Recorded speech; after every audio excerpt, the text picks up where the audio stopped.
My grandfather is 95 years old, and not long for this world. There's nothing but a mess of tubes and wires to tether him here with us. It's difficult for him to speak, but each raspy whisper carries a severe weight that cannot be interrupted. My family doesn't talk about things like death though. So, whenever I visit my dad, we tend to spend most of the time sitting in near silence. "What a news week, huh?" my dad might say. Grandfather will grunt, "Crazy world." Then, silence again. Small talk seems almost disrespectful to the gravity of the situation, but no one wants to be the first to broach the irrevocable goodbye. When the silence gets too loud, my dad will start to fidget with his phone. Or pull out a book until one of us makes an excuse to leave. That's how it went yesterday, with my father mumbling something about a dentist appointment, and hurrying out the door almost as soon as we arrived. "You'll stay though, won't you?" my grandfather said when we were alone in the room together. "You'll listen to an old man's last secret." This was it then. The end of the road was in sight. "Would you like me to call my dad back?" I asked. Grandfather shook his head as far as the oxygen tubes would allow it to turn. "I'd rather he didn't know." I already knew some of the stories he told me. It began when my grandfather was 20 years old living in Nazi Germany. He'd been working forced labor on a farm, but managed to smuggle my grandmother and infant father out of the country hidden in a grain shipment. He'd been caught almost immediately and sent to the concentration camp at Buchenwald, where he endured the next 2 years, until he was liberated by Allied forces. "You don't have to tell me what happened there if you don't want to," I told him. I wasn't sure I wanted to hear the gruesome details. He was unusually animated and persistent though, promising it was something that needed to be said. He wouldn't have survived the ordeal if it hadn't been for a friend he'd met there. One of the Nazi officers, a Rottenführer squad leader, had taken a special interest in him because of their striking similarity in age and appearance.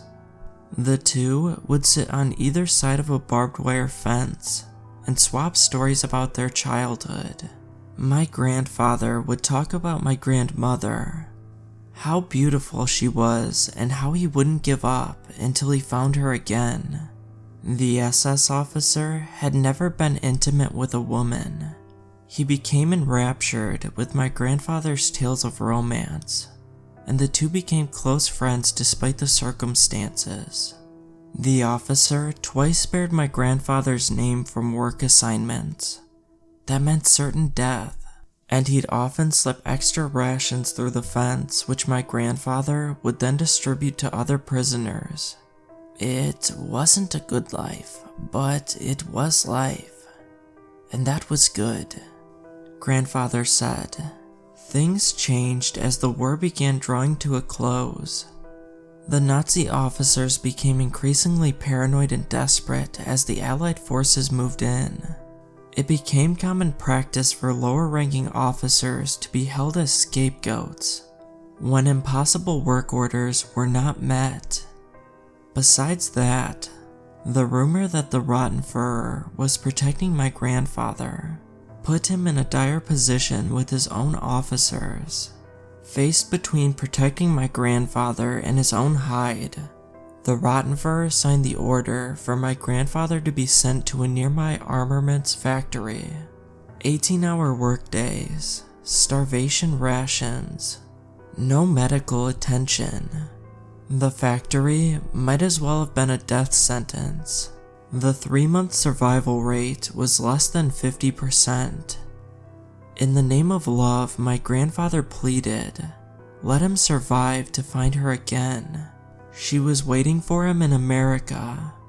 The Rottenfeuer was moved, but his decision was final. His only compromise was to record the address of where she went and send her a letter to let her know what happened to him. "So, how did you survive?" I asked. "Did he change his mind? Were you rescued from the factory?" "Shielded from the worst of the camp by Rottenfeuer. The transition to the factory proved too difficult for the young farmer. He didn't last the first week." "What do you mean, didn't last? How'd you get out?" The exertion of the long story was taking a toll on my grandfather. He coughed and wheezed, struggling to draw breath for several seconds before clearing his throat a final time. On April 11th, 1945, the Buchenwald camp was liberated. Many of the Nazis had already abandoned their positions and fled into the country. Others decided to lock themselves inside, pretending to be prisoners themselves so Allied forces would have mercy on them. This was especially convincing for those who had taken the time to get to know the prisoners and could assume their identities. When the SS officer gave the information and address of his lost love, he was allowed to board the next transport ship, returning to America to be reunited with her. The gears in my head were turning and then stopped. "Your grandmother was suspicious at first when I met her, but she accepted that the war had changed me. Besides, I knew so many stories about her that she couldn't deny our shared history. I raised his boy as my own and lived the life he dreamed of every night until his death. Do you think your real grandfather would forgive me if he knew?" I didn't have an answer for him then, and I didn't get another chance. He died in his sleep that night, after a long and happy life that wasn't his.